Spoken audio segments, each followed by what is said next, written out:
Practice has been good this week so far. We had a little bit of change in our dates and our timing because of the Thursday night game, so we were able to work on OU on Friday as coaches go out and recruit Friday night.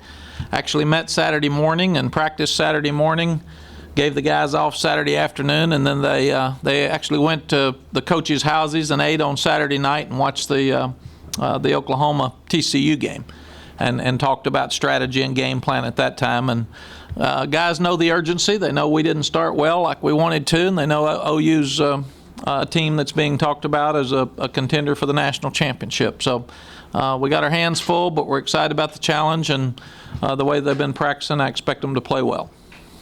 Questions? Has there been any example in particular the last day or two, whether practice meetings, what have you, where you know, okay, they get it, they get it's Oklahoma?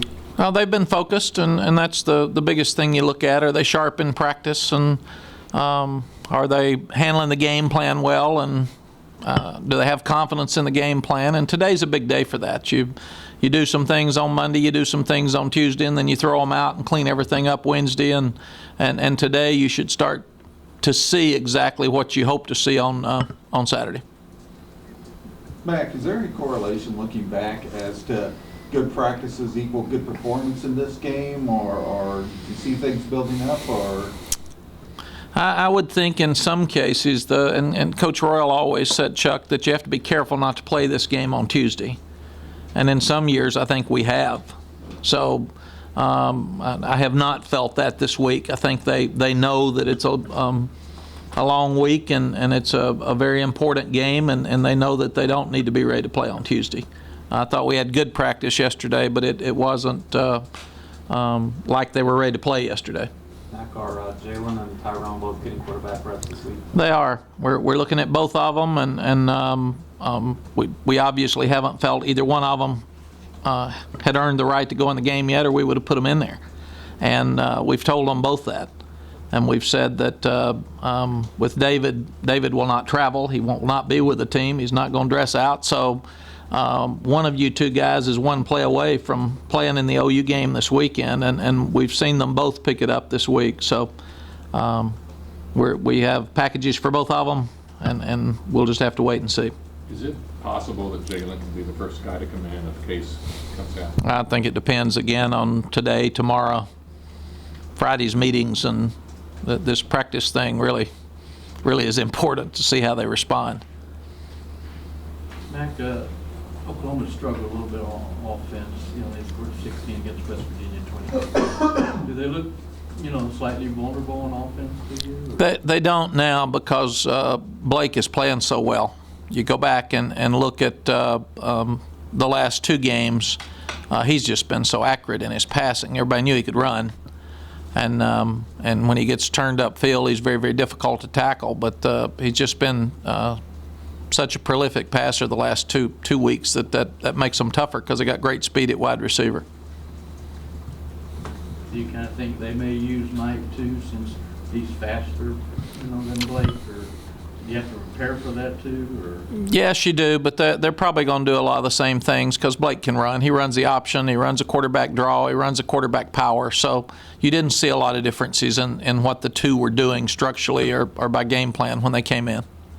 Mack, do you look at this Oklahoma defense as one you have to attack with tempo, or might this be a week where you need to play kind of ball control and slow it down? They're just so quick. They can all run. They're smaller at linebacker than they've been, so they're about 220 to 225 and all can fly. And then they're still pressing and doing a great job. They've got maybe the two best corners we've seen all year. So they press your outside guys and make it more difficult. They're going to stack the box and make it hard to run and then force you to beat man-to-man coverage outside. So we'll just have to see where we go with it. The biggest thing that has happened the last 2 years is they've run the ball and we haven't. They've forced turnovers and we haven't. We're -6 in the turnover ratio with them the last 2 years, and you just can't do that. And that's usually because a team's more physical than you are, and that's what they've been. Mack, how have you gone since you stepped foot when you started your coaching here at Texas? How did you approach this game week differently from '98 to now? What have you learned throughout the years in preparation for OU? I don't think that we've changed it very much. It's been an important game every year. I think we won it 4 out of 5 years, and nobody was asking me how we prepared for it. When you lose it 3 in a row, everybody asks you, why don't you prepare like they do? And they've done a great job. Bob's a great coach. He's got a tremendous program. It's been a game for years that weird things can happen. Momentum changes because of the uniqueness of the game. But everybody on our team, our staff, and our players know how important playing Oklahoma is. How important is it to start quickly, considering the last couple of years you've been in such a hole? When you go back and study it, the second quarter has been a killer. I mean, that's when we've been out of the game. The first quarter hadn't been as bad as the second. But I think it's a long game with momentum changes, and you can't get too high or too low. But we do need to do a better job of getting after it early. And you talk about, they're going to stack the box and go man. Do you, A, have the confidence in Case that he can do that kind of job, and B, what do you think Case is? Do you think he kind of relishes the challenge? He does. You look at Case's history, and he moved the ball really well against a conference champion last year in a tough environment in Manhattan, Kansas, but had turnovers. He did the same thing in the Baylor game, but had turnovers when RG3 was there in his senior year. When he is taking care of the ball like he did at Kansas last year, he came in and was 6 of 8, wins the game. The other night, in fact, he hasn't thrown an interception this year. He hasn't had a turnover this year. At A&M, he managed the game, no turnovers, and then all of a sudden at the end of the game even scrambles for a big play to let us kick the field goal. So all of those things are things that he's capable of, and that's the way he's got to play this weekend. He can't beat Oklahoma by himself. He's got to get the ball to the right guys, and we've got to protect the ball. We can't have the turnovers that we've had. They've taken balls out of our arms and run them back. They've slapped balls out of our hand and picked them up and run them back for touchdowns, and we can't be in a position where we're sloppy with the ball, and we also can't be in a position where they can just knock it out of our hands and run back for a touchdown. We've got to take care of the football much better than we have. Mack, it looked like you were maybe a little cautious with Dajay coming back in the lineup against Iowa State.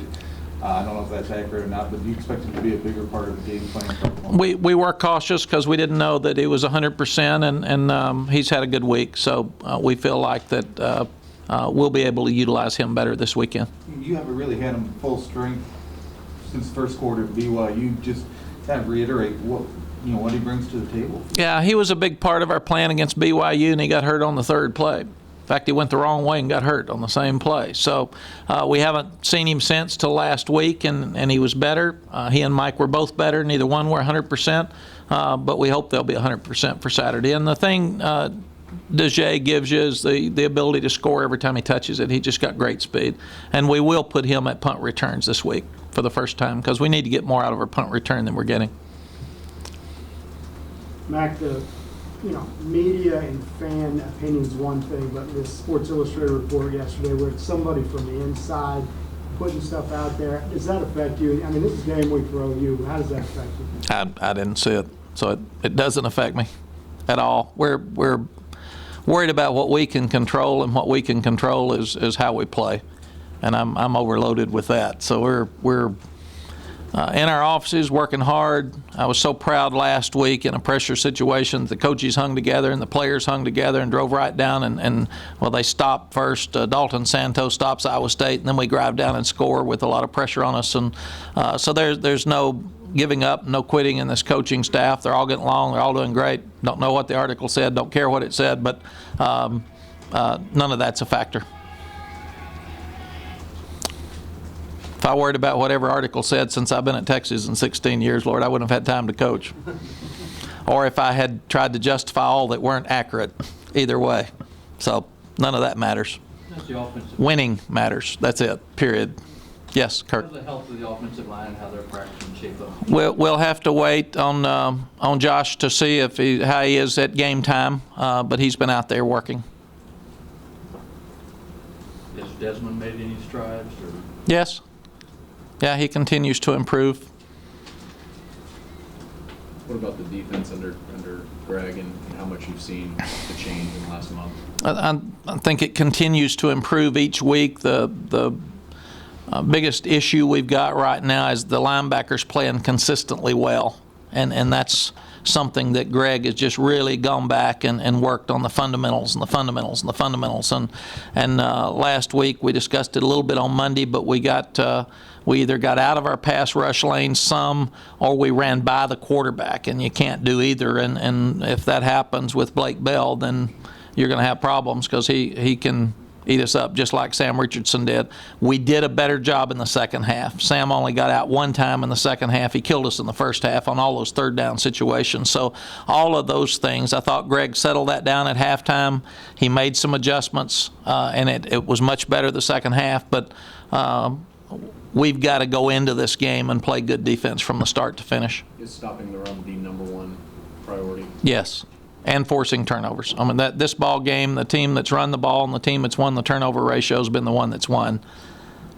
From what you've seen in practice, what's your impression of having Edmund and Santos both in the starting lineup and doing what they're doing? They're both experienced. They both have made really good plays. Dalton is just 150% all the time. I mean, this guy's just, he's lights out and never slows down, and that's been one of his issues. Greg's got to slow him down a little bit because he's so hyper and wants to get to the ball so badly. Sometimes he gets too high and gets cut or overruns things. Steve has just been a work in progress where he makes a great play and then he'll have an average play, and Greg's seeing him come on. We hated it he didn't get to play the first half of the game last week, and I really hope we can look at that rule when the season's over, that a young man has to go sit in the dressing room for half of the game. I'd like for him to be able to be out on the field, even if he doesn't play. But both of those guys need to play well, because Oklahoma's got such great speed in their running backs.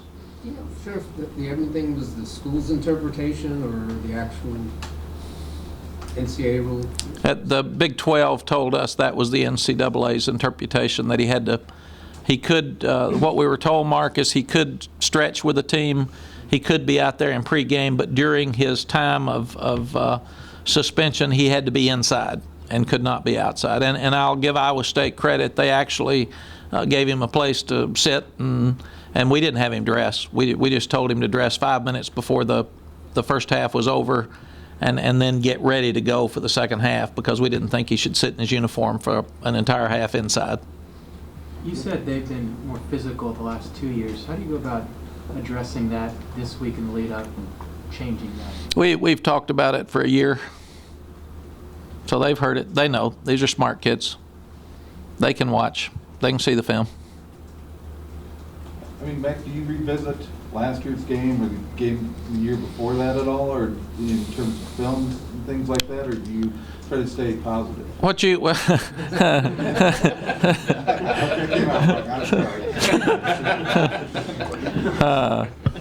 yes and yes.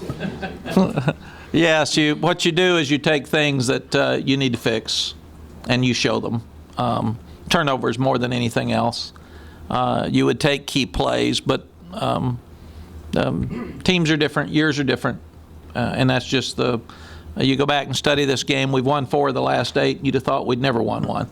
So we also talked to them about the history of this game and streaks that have been caused. And Coach Royal said it the best in, I think it was 04.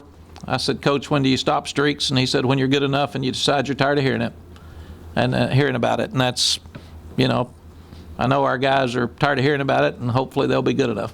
Back on that same level, do you show them anything from 08, the way the game changed on the Jordan pick return? You're down 10, you still make a play, you're down 10, you still make a play. Yes, we've talked to them a whole lot about momentum and momentum change in this game. And this game has gone in streaks, but it also changes during the game more than any other game I've been around. And I think it's because technically it's a home game for both teams. And everybody's screaming on every play. It's not, you don't have an advantage by crowd. It's just goes back and forth, and you've got to be able to handle those momentum swings. Mac, what kind of recruiting attendance are you expecting, and how much does one game possibly impact you? I've always felt like that it's a huge game in recruiting, in the fact that all of the state's top players usually go to the game, and they're all there. I do think a lot of them have an opinion of where they want to go before they get there, because recruiting is so early now. I would also like to see a change in the NCAA rule. That, to me, it's unfair to Oklahoma this year, when they're the visiting team, that none of their commitments can get tickets.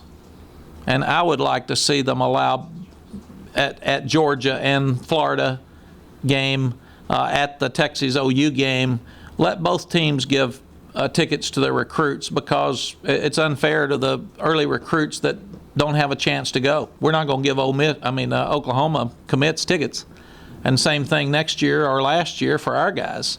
So if Notre Dame and Arizona State are playing in Dallas, let both teams give tickets away. So to me, that's the best thing for the student athlete. And in this game, I would love to see that happen, where both teams every year can give tickets, and your commitments on a year where you're not the home team don't have the same opportunity to go see the game. It's best, in my estimation, for all the kids to see the game, and because you've committed early, that shouldn't be a detriment to you.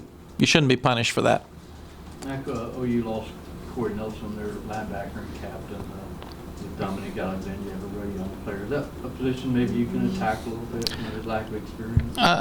Yes, OU's got great depth, so when they put a guy in, he's going to be fast. But there's no doubt that I hate it for Corey Nelson. We recruited him. He's a really good football player. And anytime Sherrod Evans, Jordan Hicks, Corey Nelson loses their opportunity to play, and especially in a game like this, it's very difficult for them, and I hate that for Corey.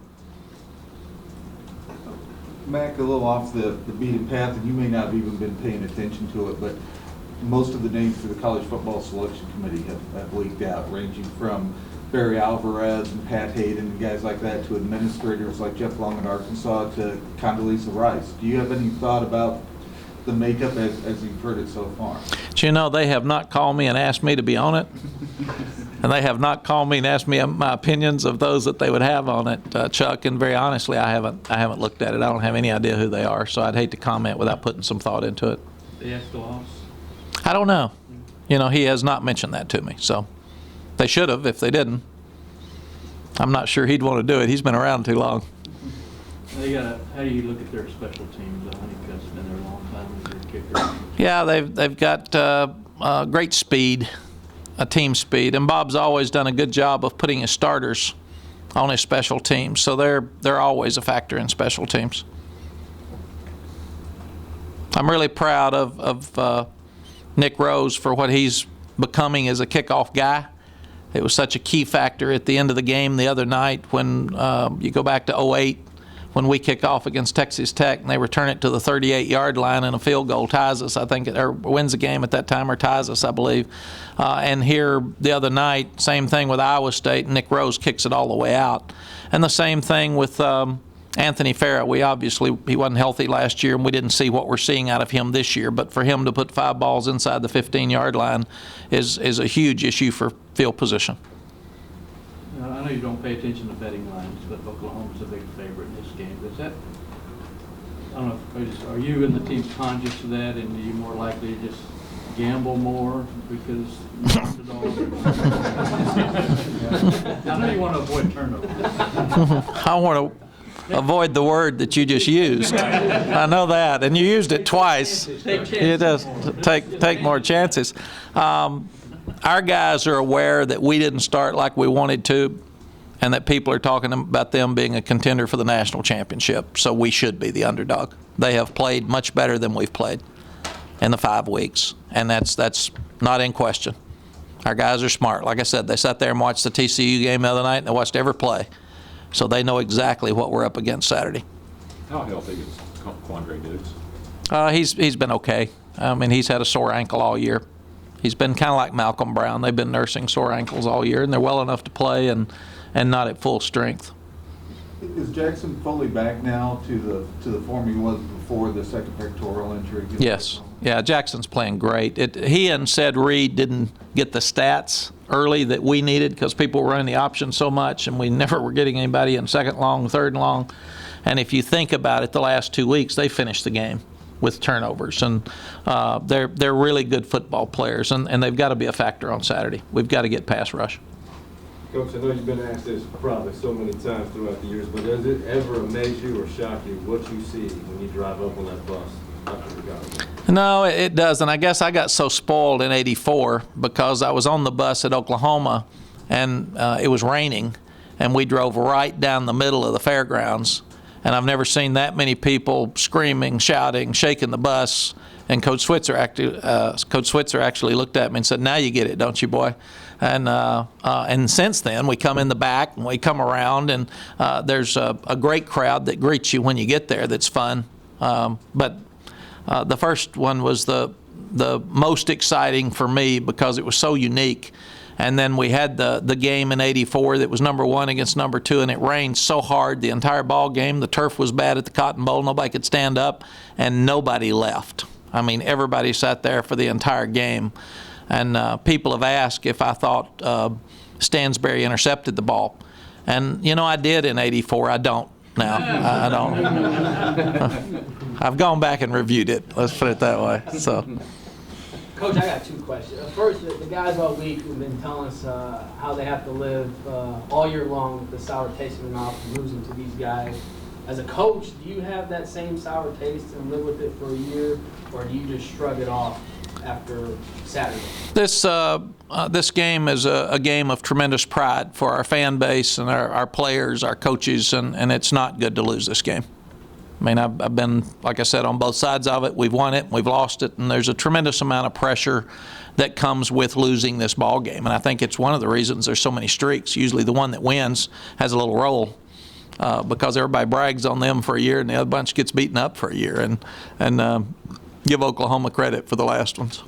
And I know you always present a ball to the ROTC, and they make their run to Dallas, and with everything that's going on and shut down. That's not going to happen this year. How tough is that, not being able to see the ROTC guys run that back? The biggest thing is the fact that it was for charity, and it was such a message to all of us to give money to the charities that we appreciate the most. And I'm sure that the Naval ROTC group is disappointed, but at the same time, I'm sure the next opportunity they get, they'll do it. And a message tonight at the torch rally that we can expect? The message is always to be careful, because it's very, very dangerous for our students going up and coming back, and especially if you try to come back after the game, it's just a mess. So number one, if you are going, I know I've had some friends that have lost their children coming back from this ball game, and it's it's just something we all have to be aware of. Secondly is go have fun, help your team. Get in there early and enjoy it. There's nothing like it. It's the most unique game in the world. That's why we have a pep rally for this one. And last year's pep rally for the Thanksgiving game wasn't quite as good as the A&M pep rally, so it's a tech one this year, so we need to make it the same thing or not have it. But pep rally should be good, and they should be exciting your team. And Jackson Jeffcoat and Mason Walters will be our 2 speakers tonight.